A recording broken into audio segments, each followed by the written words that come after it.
Good morning friends. Today we are going to study chapter number 5 of science and technology, namely atomic structure. तो जैसा हमें पता है all matter सभी matter का सबसे छोटे में से छोटा पार्टिकल का कहा जाता है हमारा एटम, जो कि इनडिविजिबल पार्टिकल होता है और उसके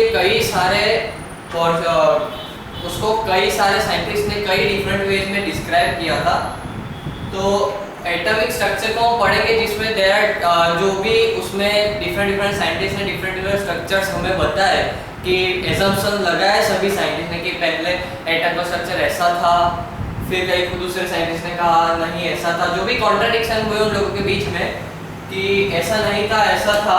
और जो भी न्यू टेक्नोलॉजीज जो भी डेवलप हुई उसकी हेल्प से हमने जो भी स्ट्रक्चर को डीप में जाना और हमने स्टडी किया, तो वो पूरी स्टडी आज हम करने वाले हैं। You have studied about atoms and molecules that as the constituent of matter, जो कि हमारा मैटर है, मैटर का format having mass and volume, जो भी स्पेस ऑक्यूपाई करता है वो सब मैटर कहते हैं उसे।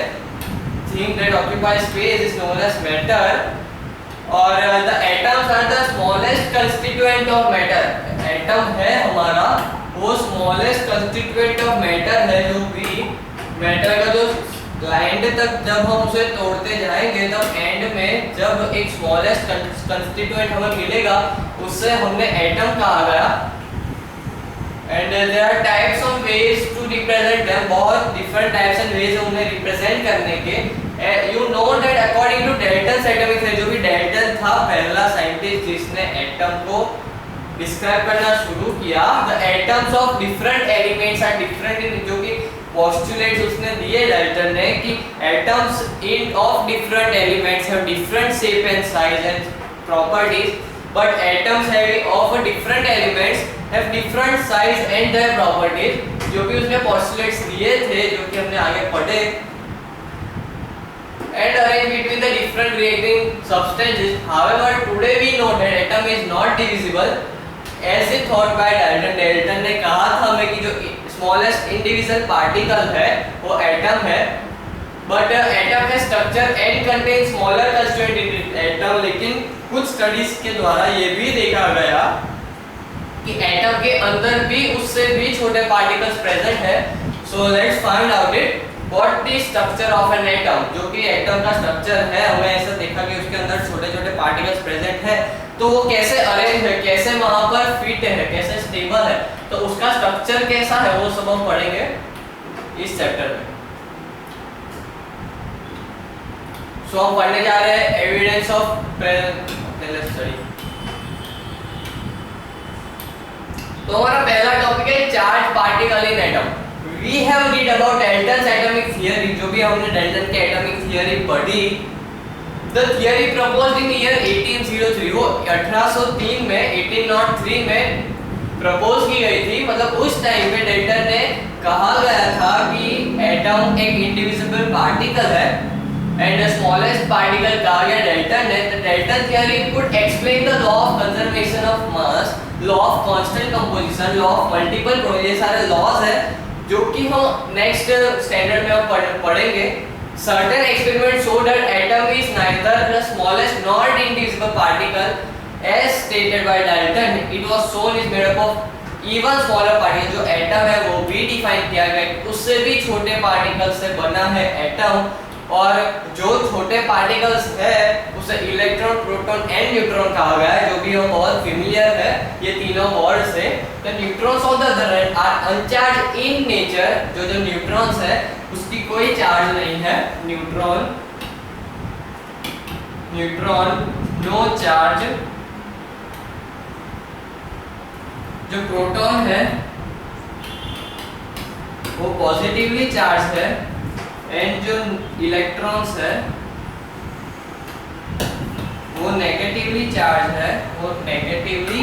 है, तो ये सब टर्म्स है, ये सब इंफॉर्मेशन हमें पहले से ही है कि एटम के अंदर न्यूट्रॉन प्रोटॉन इलेक्ट्रॉन होते हैं, लेकिन जब डाल्टन ने थियरी प्रपोज की थी तब उसे ये आइडिया नहीं था कि उसके अंदर भी स्मॉलेस्ट पार्टिकल प्रेजेंट होंगे।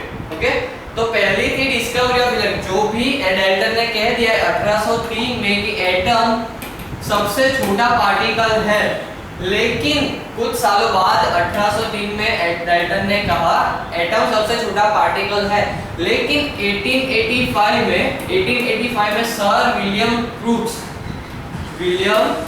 क्रूक्स ने इलेक्ट्रॉन की डिस्कवरी की।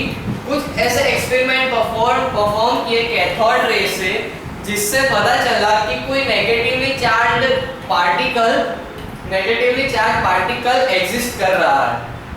Crook carried out a series of experiments to study the behavior of metals heated in a vacuum using cathode ray tube. Cathode ray tube consists of two metal electrons. It's a partially evacuated glass tube. An evacuated tube is one from which the most air has been removed. Evacuated means vacuum present है, वहाँ कोई भी air या फिर कोई भी metal present नहीं है। Most of the air has been removed, means a partial vacuum. The negatively charged electrode is a cathode. Okay, ये हमें देखना याद रखना है कि negatively charged cathode, positively charged anode, ये जो भी apparatus उसने यूज किए थे विलियम क्रूक्स ने, वो हमें याद रखने पड़ेंगे, तभी जाकर हम ये पूरे एक्सपेरिमेंट को समझ पाएंगे। And electrodes are connected to very high volt source such as cathode ray tube. Okay, अब हम ये देख लेते हैं। यहाँ से कैथोड एनोड जो था और उसे हाई वोल्टेज से जब कनेक्ट किया गया और यहाँ पर पार्शियल इवैक्यूएटेड ट्यूब इसे कहा गया, इवैक्यूएटेड ट्यूब। तो उसने देखा गया कि जो कैथोड थे, जो नेगेटिवली चार्ज इलेक्ट्रॉन, तो वहां से पॉजिटिव साइड की ओर कुछ फ्लो हो रहा था। ओके, हम आगे पढ़ेंगे। It observed that very high voltage we pass across the electrode तो बहुत हाई वोल्टेज हमने पास करवा गया in evacuated tube. तो cathode produces a stream of particles. Cathode ने एक stream of particles means बहुत सारे particles flow हो रहे थे from cathode to anode. These particles were shown to travel from cathode to anode and were called cathode rays. Okay, ये जो stream पास हो रहा था यहाँ से यहाँ तक, कैथोड से एनोड तक, तब विलियम क्रूक्स ने कहा कि ये एक कैथोड रे है। कैथोड रे क्योंकि वो एक रे की जैसे दिख रही थी, इसलिए विलियम ने कहा कि वो कैथोड रे है। ओके, इसलिए इसको नाम दिया गया कैथोड रे ट्यूब, और इसे नाम भी कैथोड रे एक्सपेरिमेंट नाम दिया गया। In the absence of external magnetic or electric field, this ray travels in a straight line. Okay, इसे कहा, फिर विलियम क्रूक ने इसे कहा कैथोड रे ट्यूब की डिस्कवरी की। कैथोड रे हम लिखते जा रहे हैं कि किसने। ओके, तो पहला था हमारा डाल्टन। ओके, एटम, उसने पोस्टुलेट्स दिए, 5 या 6 पोस्टुलेट्स। सेकेंड विलियम क्रूक्स, उसने कहा कैथोड रे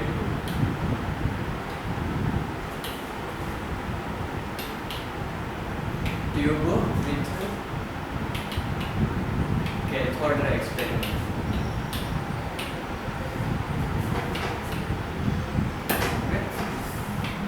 वो आगे बढ़ेंगे।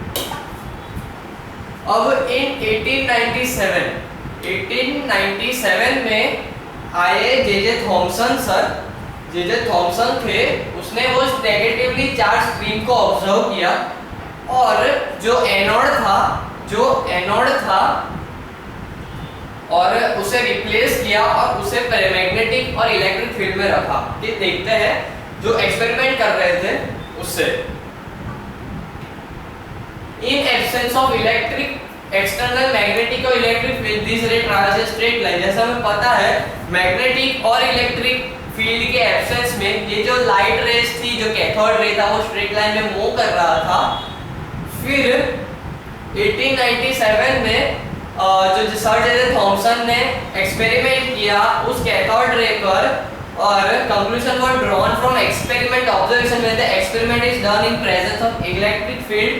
जब जो एक्सपेरिमेंट था वो presence of electric means electric field के प्रेजेंट में जब करवाया तो देखा गया कि कैथोड रेज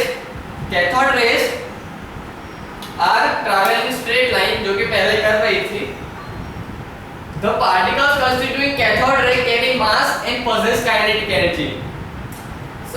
जो भी सर जे थॉमसन ने कंक्लूड किया कि जो कैथोड रे के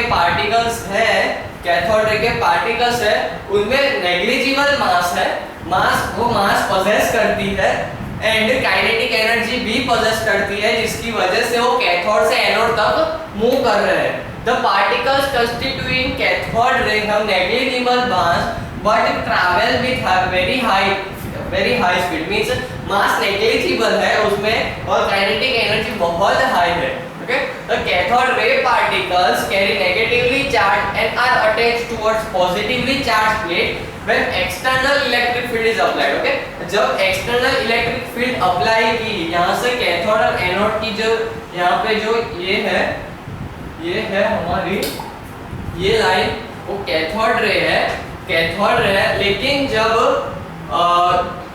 इलेक्ट्रिक फील्ड की प्रेजेंस में एक्सपेरिमेंट किया तो देखा गया कि जो पॉजिटिव साइड था इलेक्ट्रिक फील्ड का और ये नेगेटिव चार्ज यहाँ से इलेक्ट्रिक फील्ड में प्रोवाइड किया गया, तो जो पॉजिटिव चार्ज था प्रेजेंस ऑफ इलेक्ट्रिक फील्ड में वो पॉजिटिव के साइड मूव कर रही थी। मींस पहले एब्सेंस में वो एक को जाकर टकरा रही थी, अब जो कैथोड रे थी उसके पार्टिकल्स, उसकी स्ट्रीम पॉजिटिव साइड अट्रैक्ट हो रहे हैं और बी को जाकर यहाँ पर कोलिजन कर रहे हैं उनके पार्टिकल्स। मतलब in presence of electric field the cathode ray tube is attracting towards B side and collide at the fluorescent screen. ये है फ्लोरेसेंट स्क्रीन मींस यहाँ पर कोई भी पार्टिकल जब टकराएगा, जब कोलिजन होगी तो यहाँ पे एक हल्की सी लाइट प्रोड्यूस होगी, जिसकी वजह से हम इंडिकेट कर सकेंगे कि जो लाइट है, जो पार्टिकल्स है वो यहाँ टकरा रहे हैं। ओके, तो जब प्रेजेंस ऑफ इलेक्ट्रिक फील्ड किया तो जो कैथोड रे के पार्टिकल्स थे वो पार्शियली अट्रैक्ट हो रहे थे पॉजिटिव साइड की ओर और कोलिजन हो रहा था at a point B. Okay, at a point B. The nature of cathode ray is generally independent of nature of gas field in the cathode ray, जो nature of gas पे independent है, as well as nature of metal use, means कोई भी metal use किया गया, कोई भी metal में से present कर cathode ray produce हो रही हो, are used to make cathode and anode, किसी के भी cathode या anode बना वो independent है। In the cases of charge E by m as found as the same, because जो चार्ज और मास का रेशियो है वो ऑलवेज कांस्टेंट आ रहा था, इसी वजह से सभी कहा गया कि सभी मैटर में एक ही जैसा E by m means let's take an example, अगर हम बना ले PT के एनोड एंड कैथोड, ओके, तो उसका E by m का रेशियो आया था वो इज इक्वल टू था किसका, अगर कॉपर के हमने इलेक्ट्रोड्स बनाए तो उसका भी E by m का रेशियो कांस्टेंट आया। मींस इससे कंक्लूड किया गया कि जो पार्टिकल्स है वो सब में सेम प्रेजेंट है। ओके, क्योंकि उन सब का E by m का रेशियो, मास रेशियो जिसे हम कहते हैं, मींस यहाँ पर E means charge on particle divided by m means mass of particle, mass E by m ratio कहाँ से निकालते हैं, मास स्पेक्ट्रोग्राफी, इससे हम मास फाइंड करते हैं छोटे से छोटे पार्टिकल्स का। तो जो E/N का रेशियो था वो सब में कांस्टेंट है, इसकी वजह से कंक्लूड किया गया कि एक ही पार्टिकल है जो सब में प्रेजेंट है। This particle constituting the cathode rays were later called electron, फिर उसे इलेक्ट्रॉन नाम दिया गया और पता चला कि उस पे नेगेटिवली चार्ज है क्योंकि वो पॉजिटिव को अट्रैक्ट कर रही थी। Since it was observed when nature of cathode ray was same irrespective of metal used for cathode और gas used। जैसे कि हमने कहा कि जो मेटल के इलेक्ट्रोड्स बनाए गए हैं और कौन सी गैस प्रेजेंट है उसके इररिस्पेक्टिव थे, मींस उनका प्रेजेंट होना कोई अफेक्ट नहीं करता इलेक्ट्रॉन्स को। This led Thomson to conclude that atom must contain electron। इस E/M रेशियो कांस्टेंट आ रहा था सभी पार्टिकल्स में, इसकी वजह से जे थॉमसन ने कंक्लूड किया कि सभी एटम्स में इलेक्ट्रॉन्स प्रेजेंट है, ना कि स्पेसिफाई एटम में जिसके इलेक्ट्रॉन्स यूज किए गए। ओके, तो यहाँ से हमें कंक्लूजन मिला कि एटम्स था, एटम्स के अंदर इलेक्ट्रॉन्स सभी में प्रेजेंट थे। तो हम कह सकते हैं कि जो इलेक्ट्रॉन की डिस्कवरी हुई थी वो कैथोड रे के ट्यूब में की थी, जे थॉमसन ने की थी, जे थॉमसन ने की थी। ओके, जे थॉमसन ने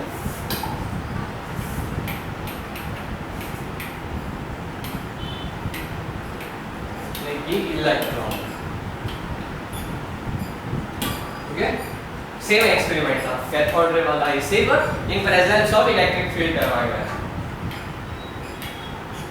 The conclusion raised the question: if atom was divisible, then what were its constituents? The total number of smaller particles are found to constituent atom. This particle constitute the atom called subatomic particles.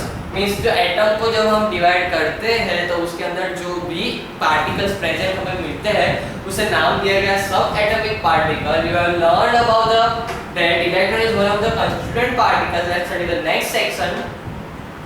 Neutralise. Okay, तो हमने देखा कि atom में negatively charge particle present है। Atom में negatively charge particle, अगर पूरा atom negatively charge होता तो वो स्टेबल नहीं होता, क्योंकि कहीं भी उसे जब भी पॉजिटिव चार्ज मिलता तो अट्रैक्ट हो जाता। अब यहाँ पे सभी में अगर सिर्फ इलेक्ट्रॉन प्रेजेंट होते तो उसके सराउंडिंग में अगर मैं कोई पॉजिटिव चार्ज रखता तो सभी नेगेटिव और पॉजिटिव अट्रैक्ट हो जाते, लेकिन अट्रैक्ट नहीं करते। इसकी वजह से साइंटिस्ट ने और रिसर्च की कि अगर वो स्टेबल है तो ऐसा कौन सा पार्टिकल है, मींस नेगेटिव चार्ज को स्टेबल रखने के लिए पॉजिटिव चार्ज चाहिए, तो ऐसा कौन सा पॉजिटिव पार्टिकल है जो एटम को स्टेबल बनाता है। फिर 1886 में गोल्डस्टीन आए, much before the discovery of electron. Electron की डिस्कवरी के पहले बहुत टाइम पहले, जैसे हमने पता है 1886 में गोल्डस्टीन एक्सपेरिमेंट कर रहे थे, लेकिन इलेक्ट्रॉन की डिस्कवरी जे थॉमसन ने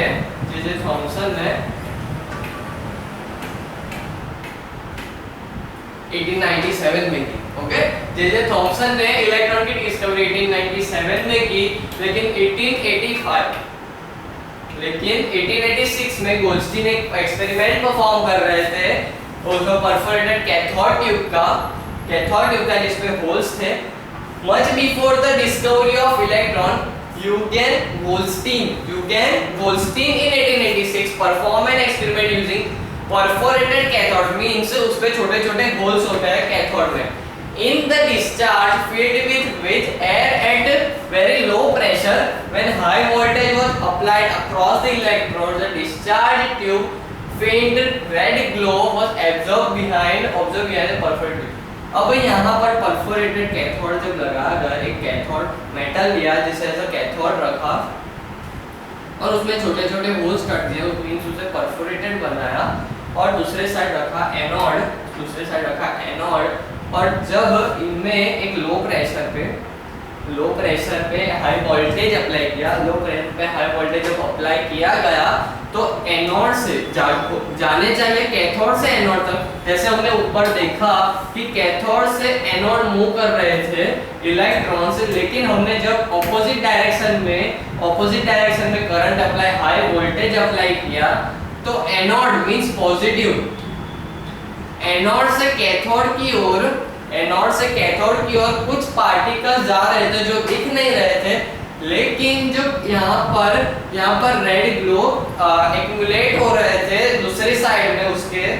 इसे गोल्स्टीन के एक्सपेरिमेंट में जो पॉजिटिव चार्ज थे वो एक्यूमुलेट हो रहे थे ग्लास ट्यूब में दूसरी ओर, और उसका कलर था रेड ग्लो। इसकी हेल्प से कहा गोल्स्टीन ने कि कुछ पॉजिटिवली चार्ज सब एटॉमिक पार्टिकल्स भी प्रेजेंट है जो इलेक्ट्रॉन को स्टेबल करते हैं। Okay, a cathode having holes in the discharge tube filled with air at very low pressure. When a high voltage is applied across electrodes in the discharge tube, a faint red glow was observed behind the perforated cathode. Faint red glow observe किया गया, जिसे this glow was due to another kind of rays flowing in direction opposite to the cathode ray. These rays were called anode rays. Okay, जो cathode से anode की ओर जा रहे थे उसे कैथोड रे कहा गया, और जो एनोड से कैथोड की ओर जा रहे थे उसे एनोड रे कहा गया। और positive ray, okay, anode as a positive होता है तो उसे पॉजिटिव रे कहा गया। These were positively charged and were also called canals ray. उसे कैनाल रे भी नाम दिया गया क्योंकि कैथोड की ओर जा रहे थे, नाम दिया गया एनोड रेज और cathode ray, because they pass through holes or canals present in perforated cathode. Means जो भी holes में से जो present हो रही थी, ये holes में से निकल रही थी, इसलिए उसे canals ray कहा गया। The following observation made by anode rays और cathode rays, जो भी गोल्स्टीन था उसने कुछ अपने ऑब्जर्व किया वो नहीं। Like cathode rays, the anode rays also travel in a straight line. Okay, like cathode ray के जो particles थे वो straight line में मूव कर रहे थे, उसी तरह जो कैथोड रेज थे उसकी तरह एनोड रे के पार्टिकल भी स्ट्रेट लाइन में फ्लो करते हैं। The particles constituting anode rays carry mass and have energy. Same property कि उसमें भी negligible mass है और having kinetic energy और kinetic energy है। The particles constituting canal rays are much heavier than electrons and carry positive charge. Okay, और E/m की ratio से पहचाना गया कि जो मास है वो इलेक्ट्रॉन से कई गुना ज्यादा है और काइनेटिक एनर्जी है और उसमें पॉजिटिव चार्ज है। ओके, पॉजिटिव चार्ज है, तो पॉजिटिव चार्ज सब एटॉमिक पार्टिकल जहाँ डिस्कवर हुए, जिसकी वजह से साइंटिस्ट ने कंक्लूड किया कि एटम में negatively charge electrons and positively charge protons एक दूसरे को स्टेबल करते हैं। ओके,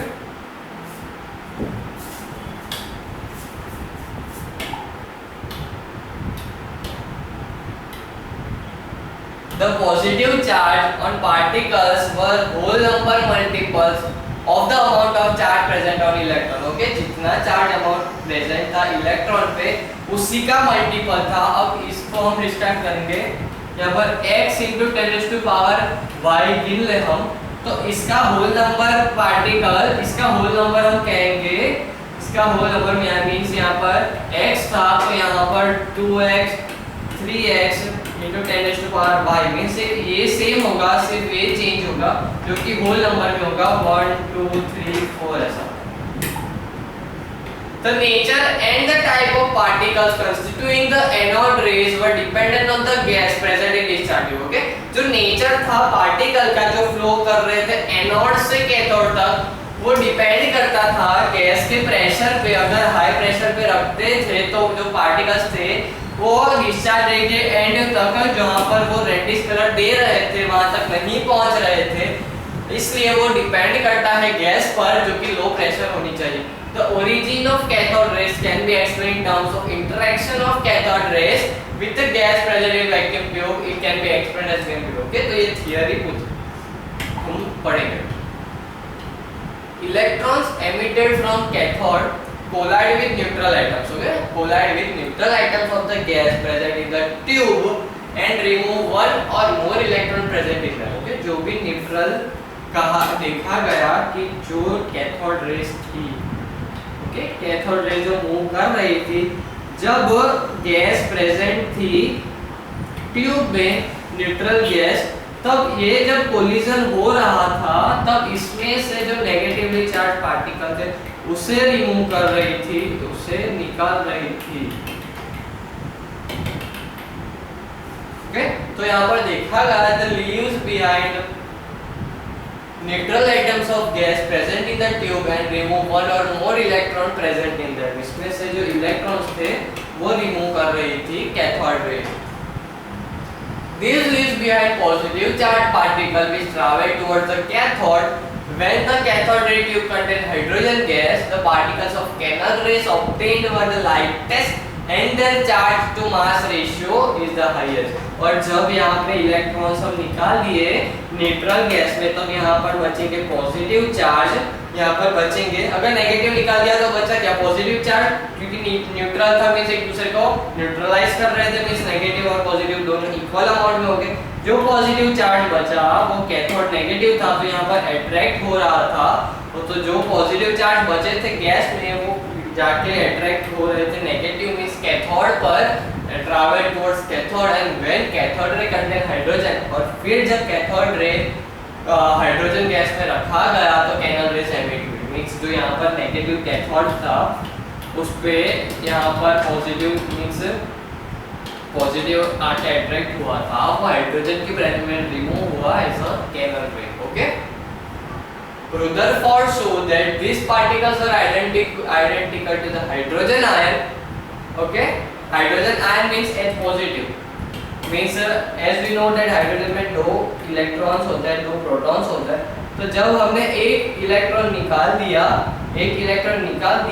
मींस H1 पॉजिटिव, तो इसे हम सिर्फ कहेंगे H positive. Okay, hydrogen atom from which one electron has been removed, this particle were named proton. Okay, means यहाँ पर हमें पता है कि हाइड्रोजन में दो इलेक्ट्रॉन प्रेजेंट होते हैं। ओके, दो इलेक्ट्रॉन प्रेजेंट होते हैं, फर्स्ट में दूसरे में। तो जब हमने आउटर मोस्ट निकाल दिया तो ये जो एक इलेक्ट्रॉन बचा, ओके, तो यहाँ पर पॉजिटिव चार्ज सेंटर में ज्यादा होगा उसके न्यूक्लियस में, तो अपनी खुद के और अट्रैक्ट कर लेगा और पूरा चार्ज बढ़ जाएगा उसमें H positive, means total charge होगा उसमें H पॉजिटिव, और उसे नाम दिया गया proton and present in all matter. कहा गया कि वो सभी मैटर में प्रेजेंट है। These particles were named proton. Okay, thus we see that experiment by Thomson, Goldstein, that an atom contains two type of particle which are oppositely charged and electrically neutral, दोनों को एक दूसरे को neutralise कर रहे हैं। In addition to charged particle, namely the electron and proton, a neutral particle को neutral। कुछ सालों बाद addition to negatively and positively charge particle, एक न्यूट्रली चार्ज पार्टिकल भी डिस्कवर किया गया, जिसे हम आगे पढ़ेंगे।